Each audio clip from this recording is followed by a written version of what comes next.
Welcome to VVW news. ప్రజా సమస్యలపై CPM floor leader బోయి సత్యబాబు కామెంట్స్.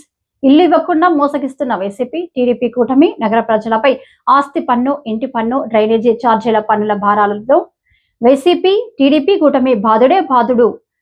నిధులు రాక నిలిచిపోతున్న అభివృద్ధి పనులు. నగరానికి నిధులు రాబట్టడంలో పాలక వైసీపీ టీడీపీ కూటమి విఫలం. మద్దతు ఇవ్వడం చాలా అన్యాయం. ఈ అంశంలో న్యాయ విచారణ చేపట్టి ఆ 42 మంది బాధితులకు న్యాయం చేయాలని కౌన్సిల్లో సిపిఎం పక్షంగా మేము డిమాండ్ చేయడం జరిగింది. వీటితో పాటుగా జగనన్న కాలనీలు, టిట్కో ఇల్లు, జేఎన్ఆర్ఎం ఇల్లు, ఇటువంటి ఇల్లు విషయంలో విజయవాడ నగర ప్రజల్ని నిలువునా ముంచేశారు.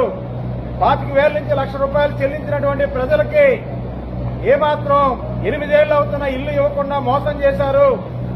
అలాగే 35,000 చొప్పున కట్టించుకున్నటువంటి జగనన్న ఇళ్లకు సంబంధించి కూడా 5 ఏళ్లు అవుతున్న ఒక్కరికంటే ఒక్కరికి ఇల్లు ఇవ్వకుండా మోసం చేశారు. మరోవైపు ఈ ఇళ్ల విషయంతో పాటుగా జేఎన్ఆర్ఎం ఇల్లుని బయట అక్రమార్కులు, అలాగే బ్రోకర్లు పేదల దగ్గర అన్యాయంగా వసూలు చేస్తున్నారు.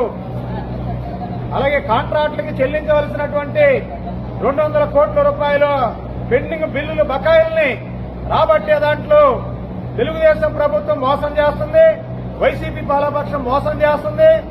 ఇక్కడ విజయవాడ నగరం కాంట్రాక్టులకి బిల్లులు చెల్లించేదానికి బ్యాంకుల్లో అప్పులు తీసుకొని కార్పొరేట్లు దివాలా తీస్తున్నారు.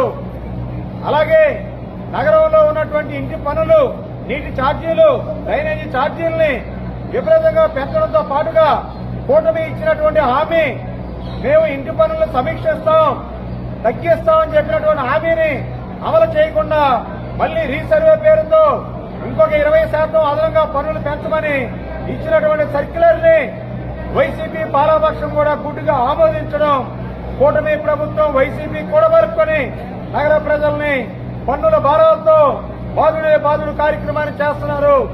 ఈ అంశాల మీద మరి కౌన్సిల్ సమావేశంలో సిపిఎం పక్షంగా విజయవాడ ప్రజల బాధల్ని తెలియజేయడం జరిగింది. కానీ రాష్ట్రంలో ఉన్నటువంటి తెలుగుదేశం, వైసీపీ ఇద్దరు కూడా విజయవాడకు అన్యాయం చేస్తున్న విషయాన్ని విజయవాడ పౌరులారా మీరందరూ ప్రశ్నించండి.